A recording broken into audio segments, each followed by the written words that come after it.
हर हर महादेव, जय भोलेनाथ। नमस्कार, मैं साधना पांडे मार्गदर्शन पे आपका स्वागत करती हूँ। तो जैसा कि दोस्तों आप जानते हैं कि नाग पंचमी हमारी 29 तारीख को पड़ रही है, 29 जुलाई को। और नाग पंचमी का व्रत जो होता है या दिन होता है वो बहुत महत्वपूर्ण होता है। तो आज के दिन को पूरा अच्छी तरह से कैसे बिताएंगे ताकि कोई गलती ना हो, क्योंकि देखिए नाग पंचमी के दिन अगर किसी प्रकार की गलती होती है तो उससे काल सर्प दोष बनता है और साथ साथ सर्प योनि में जाने का भय बना रहता है, ऐसे शास्त्र कहते हैं। तो आज के दिन यानी सर्पों को आज के दिन हमारे द्वारा कुछ कष्ट नहीं होना चाहिए। तो इस तरीके का काम हम न करें जिससे किसी भी प्रकार का कोई भय बना रहे। नाग पंचमी का दिन विशेष होता है, तो इस दिन और क्या क्या करना चाहिए ये जान लेते हैं। तो सबसे पहले तो ये जानिए आप कि नाग पंचमी हमारी 29 तारीख को पड़ रही है, तो पंचमी तिथि कब तक रह रही है। यानी कि पंचमी तिथि की शुरुआत तो 28 तारीख को ही हो जा रही है और 29 तारीख को ये कब तक रह रही है नाग पंचमी, यानी कब तक पंचमी तिथि का प्रभाव बना रहेगा।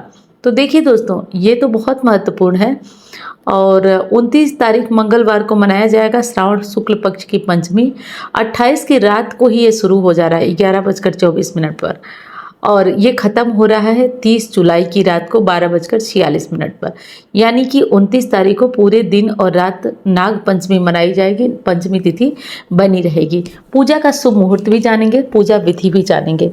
आइए पूजा विधि जान लेते हैं। सबसे पहले तो देखिए, नाग पंचमी की पूजा करने के लिए एक दिन पहले अपने घरों को साफ कर लिया जाता है। देखिए, अपने घरों को साफ करने का भी एक विधान होता है। पहले के टाइम में गोबर वगैरह से लीप करके पूरे घर को साफ किया जाता था, अलग ही हर व्रत त्योहार का उत्साह होता था। तो अब ऐसा कुछ नहीं है, तो हम एक काम करेंगे, अपने घर को धो लीजिए, साफ कर लीजिए, पोंछ लीजिए, जो भी करना है मतलब साफ कर लीजिए। और ये बात तो आपको कई वीडियो में बता चुकी हूँ कि नाग पंचमी के दिन रोटी वगैरह नहीं बनाया जाता है, तवा नहीं चढ़ाया जाता है। जो भी भोजन पकता है कढ़ाई में बना लीजिए, कुकर वगैरह में बना लीजिए आप। तो रोटी वगैरह नहीं पकती है। दाल की पूड़ी और खीर वगैरह बनाना बहुत शुभ होता है आज के दिन, तो ये काम कर लीजिएगा। नाग पंचमी है तो सुबह से अपना पूजा वगैरह का जो कार्य रहेगा वो होगा। पूजा के लिए आपको पलाश के पत्ते चाहिए। पलाश के पत्ते, हरे पत्ते भी ले सकते हैं, या जो खाने वाला पत्तल किराना की दुकानों पर मिलता है वो पत्तल भी ले सकते हैं। और धान की लाई होती है, धान की लाई सफ़ेद सफ़ेद होती है, वो धान की लाई ले लीजिएगा। और गाय का कच्चा दूध चाहिए, बिना उबाले कच्चा दूध चाहिए। और थोड़ा सा धूप बत्ती चाहिए, 1 लोटा पानी चाहिए। ये पूजा देखिए होती है रसोई घर में बैठकर। आपके यहाँ जहाँ होती हो कर लीजिएगा। हमारे यहाँ का नियम यही है कि रसोई घर में ही बैठकर इस पूजा को किया जाता है, रसोई में ही ये पूजा होती है। पूजा करने के लिए देखिए सारे घर के साथ साथ रसोई को भी साफ कर लीजिए। आप तुरंत साफ कर सकते हैं, आप बाद में साफ कर सकते हैं, आप पहले साफ कर सकते हैं। मतलब आपकी रसोई पूरी अच्छी तरह से साफ होनी चाहिए। साफ करके आप रसोई में कहीं भी बैठ करके, जहाँ जगह हो वहाँ बैठ करके, मतलब दक्षिण का मुंह मत करिएगा, दक्षिण की तरफ मुंह मत करिएगा। और पश्चिम की तरफ भी कोशिश करिएगा कि मुंह मत करिएगा। तो आप कोशिश करिएगा कि पूरब की तरफ हो जाए, उत्तर की तरफ हो जाए। वैसे पूरब की तरफ तो सबसे बढ़िया रहता है, वो कर लीजिएगा। और आपको क्या करना है कि 7 पलाश के पत्ते ज़मीन पर, या कोई जो पाटा होता है वो ले लीजिए। वैसे ज़मीन पर से, ज़मीन को साफ करके ही रखा जाता है, तो ज़मीन पर पलाश के पत्ते रख लीजिए। और क्या करिए कि उस पे दूध और लावा दोनों एक में मिक्स कर दीजिए। और मिला करके क्या करिए कि उसको, मतलब दूध और लावा को गूँथ लीजिए, जैसे दूध में भिगाया जाता है।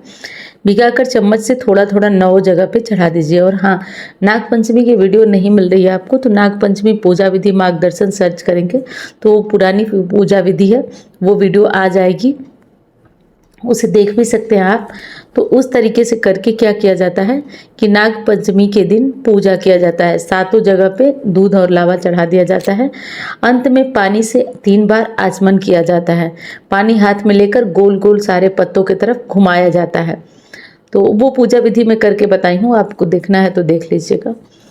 तो ये कर लीजिए। उसके बाद नागों को सुगंध बहुत पसंद होती है, तो इसलिए धूप बत्ती ज़रूर जलाएंगे। धूप बत्ती जलाकर नाग देवता से प्रार्थना करेंगे कि हमारे घर को सुरक्षित रखें, किसी भी प्रकार का भय दोष हमारे ऊपर न लगे।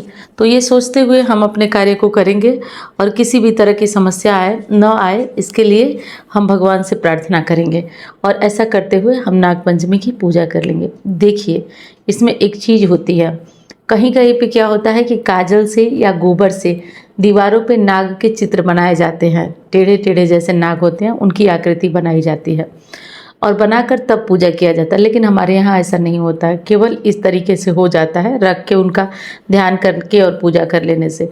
आपके यहाँ बनाई जाती हो तो आप वो भी बना लीजिएगा, वो भी कर लीजिएगा और इस तरीके से करके आपको पूजा कर लेना है। और जो बचा हुआ दूध और लावा है, जो कटोरी में आपने चढ़ाया था, उस कटोरी में और तो होगा ही, जो आप जिसमें से लेके चम्मच से चढ़ा रहे थे, उस दूध और लावा को पूरे घर में छिड़का जाता है। ऐसी मान्यता है कि नागदेव आते हैं, उसे खा के संतुष्ट होकर चले जाते हैं, हमारे परिवार को सुरक्षित करके। तो दूध और लावा को पूरे घर में कोने कोने छीटा जाता है और छिड़क करके उसको, और बाकी जो बचता है उसको आप परिवार के साथ जो है प्रसाद वगैरह खा सकते हैं। लेकिन जो पत्ते पे चढ़ा हुआ दूध और लावा होता है, उसे आप गौ माता को खिला सकते हैं, चिड़ियों को खिला सकते हैं, उसे आप खुद नहीं खाएंगे। इस विशेष बात का ध्यान करिएगा। अब अगली बात ये आ गई कि आप जो काम कर रहे हैं, नागपंचमी की पूजा कर रहे हैं, वो तो आप करेंगे ही करेंगे। कुछ विशेष और नियम होते हैं जिनका कि पालन करना आपके लिए बहुत ज़रूरी होता है पूरे दिन में। देखिए, एक तो ये कि हम जो है हर चीज़ को छोटा मानते हैं, किसी को ऑफिस जाना है, किसी की ड्यूटी है, तो किसी को छुट्टी नहीं है। लेकिन पहले के टाइम में त्योहारों को बहुत अच्छी तरह सेलिब्रेट किया जाता था। तो आज अगर महिलाएं हैं तो आप महावर लगा लीजिएगा, साड़ी वगैरह पहन लीजिएगा, अगर संभव हो तो पहन लीजिएगा, नहीं संभव है तो कोई दिक्कत नहीं है, जैसे चल रहा है वैसे चलने दीजिए, वैसे टाइम है तो कर लीजिएगा।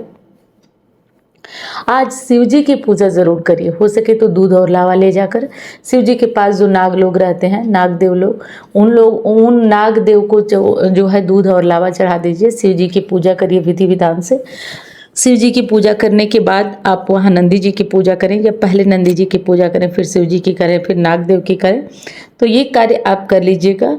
और जिन लोगों के जीवन में ट्रांसफ़र वगैरह को लेकर परेशानी हो रही है, अपने घर से किराए के घर से अपने घर में जाना है, ऐसी कोई दिक्कत है, तो वो लोग एक काम कर लेंगे, 5 बादाम लेकर आज बहते हुए जल में, जो पानी बहता हुआ हो उस जल में प्रवाहित करिए, इससे अपना घर बनेगा। और साथ साथ जो ट्रांसफ़र वगैरह की चिंता है, मतलब स्थान परिवर्तन जिनको चाहिए, वो ऐसा कर लें तो बहुत ही उचित होता है, कर लीजिएगा। काल सर्प दोष जिनकी कुंडली में है, उन्हें क्या करना चाहिए, उसके लिए तो मैं वीडियो बना चुकी हूँ, आप लोगों ने नहीं देखा तो देख लीजिए। काल सर्प दोष जिनकी कुंडली में है वो कैसे करें, क्या करें, तो वो वीडियो इसी चैनल पे है, नागपंचमी वाली, आप चेक कर लीजिएगा, देख लीजिएगा उस वीडियो को। तो ये सारे कार्य आप कर लीजिए। पूजा विधि मैं बता चुकी हूँ। अब शुभ मुहूर्त भी जान लीजिए कि कौन सा शुभ मुहूर्त है, किस शुभ मुहूर्त में आप पूजा करने वाले हैं। तो देखिए दोस्तों, पूजा का शुभ मुहूर्त शुरू हो जा रहा है सुबह 5:41 से और 8:23 तक रहेगा। तो इस शुभ मुहूर्त में अगर पूजा करते हैं तो आपको पुण्य फल की प्राप्ति होती है। और देखिए, हो सके अगर संभव हो तो आप पूरा दिन, वैसे तो पूजा करो, इस मुहूर्त में न कर पाए आप तो पूरा दिन आप पूजा कर सकते हैं, लेकिन संभव हो तो इस मुहूर्त में कर लीजिएगा। थोड़ा पहले उठ जाइएगा, त्यौहार वगैरह का तो मतलब ही यही होता है कि थोड़ा हम पहले जग जाएं, जग करके और कुछ विशेष कार्य कर लें, अपनी तैयारियां कर लें। तो ये सब काम आप ज़रूर कर लीजिएगा नागपंचमी के दिन।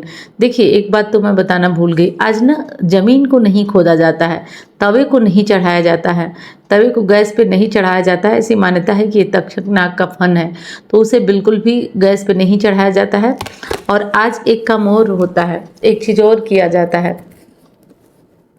आज अगर कोई याचक आता है, कोई मांगने वाला आता है, तो उससे घर में जो भी खाना बना हुआ है या जो भी मांगता है, उसे प्रयास करना चाहिए कि दे देना चाहिए। आज जो खाना आप बनाते हैं उसमें से गौ माता को ज़रूर निकालिएगा, उससे बहुत पुण्य फल की प्राप्ति होती है। तो ये सारे कार्य कर लीजिएगा। मैं उम्मीद करती हूँ कि ये वीडियो आपको पसंद आई होगी। मैं मिलती हूँ अन्य वीडियो में। धन्यवाद।